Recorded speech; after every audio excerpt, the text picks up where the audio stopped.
Our Monday morning quarterback, Mike Vick, is here with us. All right, Mike, is this the Tom Brady we should expect to see every week moving forward now?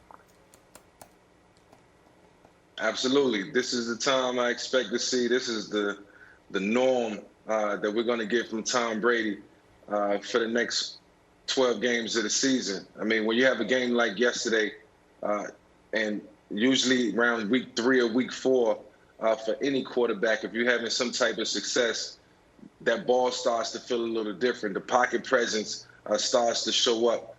Like the downfield throws yesterday, they started to show up. And you know, it wasn't just Tom yesterday. It was the run game. It was the receiving corps. You know, everybody playing a part. But you know, as time goes on and the more games you play, the more snaps you get, the better you get. And I know from firsthand experience, because it's usually around this time when we just start to feel good about anything that's thrown at us, any defense that's put in front of us, and it just makes the game a lot easier. So. You know, rhythm is everything, and I feel like Tom had that rhythm yesterday, even though they had to come from behind to get the win. It still does a lot for your confidence, but at the end of the day, it's all about mojo, and it's all about bravado, and I think Tom had that yesterday. Yeah. Hey, I don't know about you guys, but one of the most difficult things that I've ever had to do was plan a wedding and then move into the new house. And I think that's what we're seeing here. You know, Bruce Arians and Tom Brady, they're settling in. They made it through the wedding. It's stressful. You know, they're settled in the house. They got all the furniture in place. And now they're ready to roll. You saw Tom Brady comfortable. And we can't talk about the Bucs without talking about the most important thing, and that's their offensive line. Tristan Wirfs is playing like an all-pro, and he's a rookie. And then the 3 interior guys, you got Cap, you got Jensen, and you got Marp. Like, these guys are playing lights out. They may be the best interior offensive line in the National Football League right now. Nobody knows who they are. So you can't talk about the Bucs without talking about the protection that Brady's getting. It's specifically in that second half of last game, you can see them really gel together. I don't know about all this talk about these aging quarterbacks. I know Nick Wright is probably going to go there, but you know, I played with 18 quarterbacks. And 3 of them had the same type of noodle arms that everyone's talking about with Tom Brady. You got Ryan Fitzpatrick, who was able to be successful at times because of his smarts. You got Chad Pennington, who was able to be successful because of time. He had like 3-4 shoulder surgeries. And then the last person that I played with, Kyle Orton at quarterback, and Josh McDaniels made him successful. So when you think about quarterbacks and aging quarterbacks, I would rather take them over a rookie or a young gun who doesn't have the experience, because at 85% Tom Brady is better than 95% of these quarterbacks in the NFL. Okay, I'm by that. Oh, man. Now I got to be the guy. You're right, Brandon. 85% Tom Brady is better than 95% of the quarterbacks in the NFL. Unfortunately, the last time we saw 85% Tom Brady was 2018. Last year, we saw about 65% Tom Brady, and we'll see what we see this year. Now, I'm going to pull the curtain back on the show a little bit here, okay? I consider Mike Vick a dear friend. He's been incredibly kind to me on and off the air. And he's never told me this, but I can tell this. Every time Brady comes up and I say something bad about him, it bothers Mike. Mike kind of winces. I make little jokes about him getting suspended for cheating. Yeah, Mike shakes his head. Mike, as a guy, I know it does. We've never talked about it. I know it does, because you've played the position. You know how hard it is, and you have immense respect for how long he's done it and how high of a level he's done it. So I understand that. And Brandon, as he just mentioned, he's played with 18 quarterbacks. He's got bad quarterback PTSD. So anytime he sees even semi-decent quarterback play, he's like, man, that would be amazing if I could have dealt with it. Nobody can talk badly about how Brady played yesterday. Aside from the pick 6, he was brilliant. Nobody can deny that. But I will sit here and say, if you think we are getting anywhere close to that level of quarterback play over the remainder of the season, I think you are setting yourself up for massive disappointment. This was, if you look at his level of play over the last 3 years, this was the aberration. This was the outlier game, and it started with the Chargers shooting themselves in the foot with that goal line fumble right before the half, and it snowballed from there. So, Wilds, I know you went into the year saying you don't care about Brady, you don't care about the Bucs. I don't know if I believed you then. I'm curious what you're going to say here. But I feel like there is going to be irrational optimism because this is a bit of Michael Jordan's first 30-point game with the Wizards. And it's like, oh, maybe he's still got it. No, he doesn't. And so that's my take on it. And maybe I'll end up being the biggest Tom Brady hater in the world. But I don't think we're going to see anything close to this moving forward in the season, Wilds.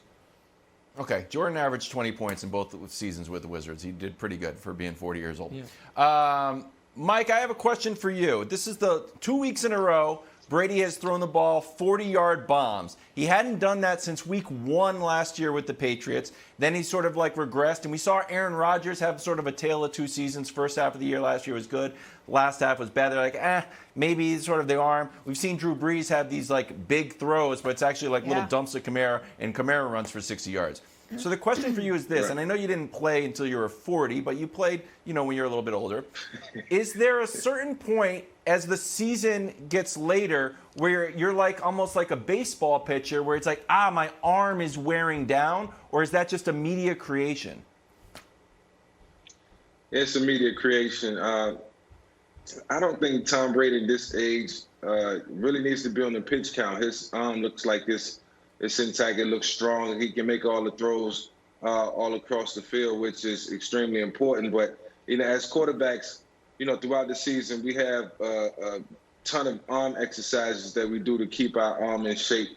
And with the strength and conditioning coaches and the trainers that we have around, they make sure that they get to us so that we can keep our arms in shape, because we're throwing every day. It's a lot of tread that we put on our arms, and we got to make sure we take care of them. So icing is important, and we do all the little things. So I don't think that'll be a factor in terms of how Brady progresses during the season. I think his arm strength to be there throughout. Yeah, one of the things that that's never a part of the conversation is science and modern medicine. Like back in the day, yes, it's an outlier for, a quarterback to play until his 40s or even to his mid-30s, or any player for that matter. But Tom Brady knows how to take care of himself, and we never talk about that. Nowadays, whether you're a basketball player, football player, tennis player, hockey, it doesn't matter. If you can't play well into your late 30s, then that's on you because you haven't taken care of your body. And then another thing that you got to look at, Nick, is when you go back to 2017, 2018, Tom Brady didn't have Mike Evans rolling down the right side of the field where he can just throw the ball up. That bomb that you're talking about, Kevin, that wasn't on Tom Brady. It wasn't a great throw.